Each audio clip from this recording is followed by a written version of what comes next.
sad. You know, it doesn't bring the child back. I'm happy that the criminal justice system worked the way that it's supposed to, but it was a reminder of how incredibly sad the circumstance was and is. Are you in close contact with Chief Weideman these days, as far as, because he made a comment in the press conference post-verdict Tuesday that the search continues and so forth? Like, how often do you guys communicate on that? No, that's his responsibility now. I have my own things going on here, so we don't talk about the case. Chief, how early on in the investigation did you realize that perhaps Cory Bigsby is responsible for Codi's missing? Very early on. He's an incredibly poor liar, as you saw. There was very little that he had to say that seemed to map onto the truth. He was aggressive with his lies, which makes it especially egregious. So it wasn't real tough to figure out. I remember back when you first had that press conference, I remember being there, and there was some confusion. It seemed like he was at the station basically for several days being questioned, and at one point, I believe he asked for a lawyer but was still questioned. Anything you could say on that? I've said a lot about that already. That, as I said back then, didn't get in the way of the case ultimately coming to a successful conclusion. If you look closely at any large investigation, you're going to find things that you're not completely happy about. I was not happy about that. The organization overcame it, and ultimately, if we are lucky, he will never get out of jail. How behind did you all feel as investigators? You know, behind the 8 ball. Anton Bell kind of spoke about that. Just because you had that unreliable timeline, as you said, how behind did you feel? So you rarely get the perfect investigation. There's always some fact or detail or circumstance that adversely impacts your ability to figure out what's happening. There's a special challenge when the crime actually occurred several months prior to coming in contact with the offender. But you don't really spend much time dwelling on it, to be candid. You simply accept the circumstances that you have and use what's at your disposal to investigate the case. Chief, before we heard the name Codi Bigsby, we heard the name Noah Tomlin.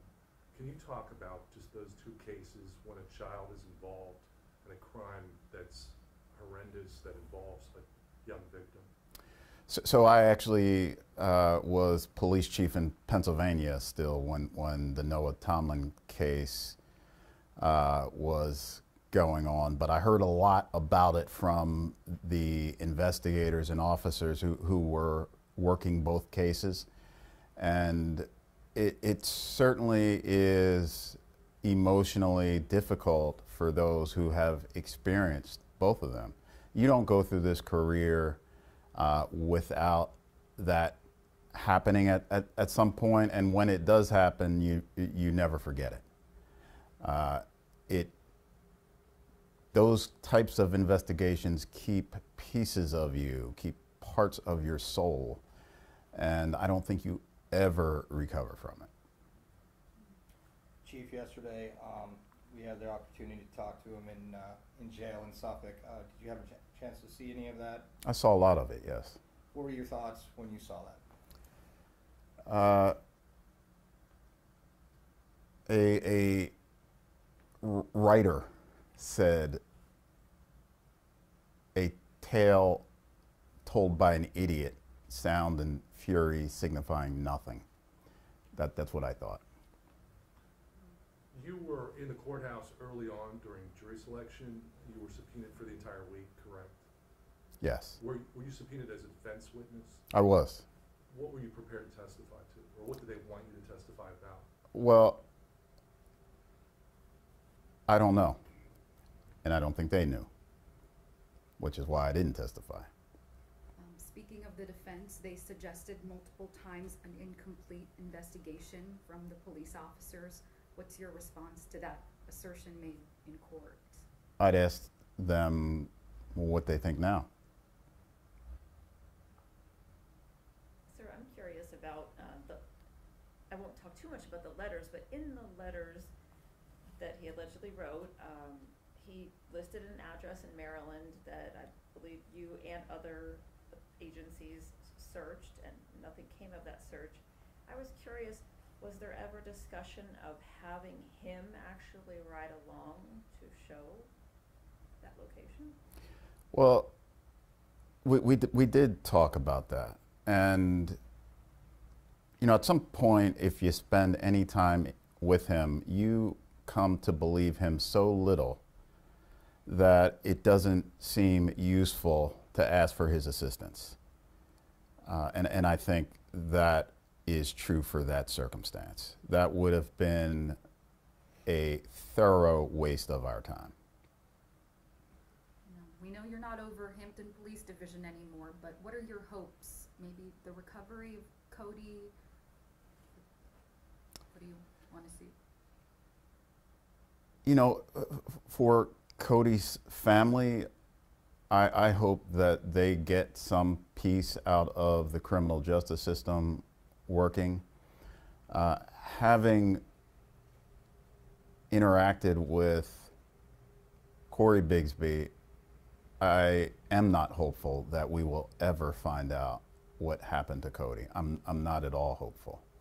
So that's completely up to him, as he, you know, I know he's a busy man, as he said, but maybe at some point he can see fit to let us all know what he did to his son. If he doesn't tell us, I think it is fairly unlikely we will ever know. Early on, you said it seemed pretty obvious to you that he was the suspect, but was there any one piece of evidence or one thing that was said that really, I know the dogs were in the house and gave a signal. Was that something that you guys really took to heart, or was there anything further? The story that he told, and the way he told that story. I have kids. I know what I would have been like had my child disappeared in the middle of the night. I'm pretty attached to the likelihood that any of my kids could have gotten out at 4 and they wouldn't even go into a dark bathroom at 4, let alone walk around the neighborhood. So the story was fairly absurd, and his demeanor while he was delivering an absurd story also was not consistent with somebody who was sick over their 4-year-old disappearing. Was he too calm? Was he indifferent? Like what? How would you characterize this? We heard first? the 911 call during the trial. Right. And Yeah. He seemed a little short of breath, a little bit frantic on the 911 call. But it just those first, say, 48, 72 hours at police headquarters in Hampton, what was his demeanor then? So, as you alluded to, on the 911 call, he sounded like a person who was out of breath. And I believe that's what he wanted to sound like. I don't believe he was out of breath. There was no reason for him to be out of breath. He wasn't chasing around anything. So the fact that he seemed to be out of breath never made any sense. His way of interacting was inconsistent with any parent I've ever encountered who lost their child. And I've been in contact with a lot of them. They've never, ever behaved that way. Never. they've always been completely cooperative. They've always been grateful for the help. They've always interacted with police in ways that are consistent with, we both want your child to be found safely. That's not what we had with Mr. Bigsby, not even close. So there was this sort of ostensible cooperation, but like being out of breath on the phone call, it wasn't real. It was an act, and a bad one on that. He worked himself up into that prior to making the call? Well, he had months. Right. He had months to come up with the performance that he came up with. And I'm not sure what he did over those months, but he did a perfectly terrible job of acting his way through interviews. But little that came out of his mouth or that you could see in his demeanor seemed to be genuine. Mr. Bigsby said in jail that he felt set up during that interrogation leading up to the child neglect charges. How do you respond to that? I mean, he said he was being honest to you guys about leaving the kids at home. He felt set up. He said he wasn't charged with murder at that time. Yeah. What was your reaction? What I remember from his interview, he said that we used his statements against him. Well, of course we did. What does he think? We were his friends, hanging out with him? We were investigating his allegations, and we were trying to find his son. He seemed to be genuinely surprised that he told us that he neglected his kids, and he ultimately was charged with a crime for neglecting his kids. Well, to most of us, that wouldn't be surprising. This might be a better question for the Commonwealth, but in case you can answer it.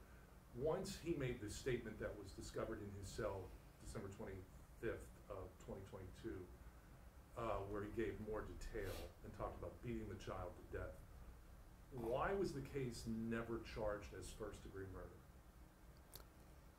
I agree. That's a question for the Commonwealth attorney. You know, it's just, from my standpoint, you are very inclined to disbelieve anything that comes out of him, and relying on the evidence and what you are able to prove is where the fruitful ground is with this investigation and prosecution. Do you believe that he beat the child to death? Absolutely. Okay. Did final round? Did justice prevail? You know, justice as the criminal justice process playing out the way that it's supposed to, but not very satisfying, frankly. You know, more satisfying than a not guilty verdict, certainly. However, what did he do with his son?